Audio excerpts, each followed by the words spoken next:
તમારી હે ને આ મોટર કટાઈ ગઈ. એક કામ કરો, તમે નવી લઈ લેજો. અમે હમણાં કરશે ને તો તમારે પોહાય. એ ભાઈ પંખો જોઈએ પંખો જોયું. હા, ઉધારમાં લઈ જાવો હે. ઉધાર ભાઈ, ઉધાર નહીં રાખતો.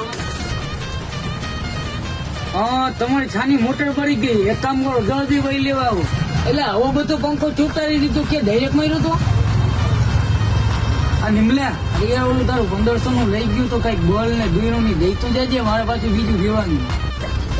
ભાઈ કાળો ને લાલ વાયર આપો તો. કેટલા મીટર તો? 4 મીટર. ગેરંટી આવશે ને ભેગી? અરે ભાઈ યાર, કઈ 10 રૂપિયાના મીટર માં ગેરંટી થોડી આવે. હાલો, આ તમારા પંખામાં રિવેડિંગ કરવાનું છે. બોલો, કરો કે ના કરો? 1500 રૂપિયા ચાર્જ લાગશે. આજ તો બ્લેન્ડર માં નહીં ભેગું થાય. એક કામ કરો, કાલ ઉપર રાખો. લો, અરે આમાં તમારો કી પંખો મને જડતો નહીં. જે મારી દુકાને કહી જવું તો આ દુકાનમાં હું હકલ કરવા ડબ્બા જેવું રાખ્યું? બેને કાઢી નાખ ને. શું ડબ્બા જેવું? હવે તારું આખું ઘર આવી જાય. આજ તો ભીખાભાઈ તમારી વાળી મોટર રિપેર કરવા નહીં મેળવે. અરે મારે યાર પંખા રિપેર કરવા નહીં કે ખૂબ નથી થતી. અરે યાર સાચી રાખવાનો જો તમારી વાડીઓ ખૂબ જ આવ્યો.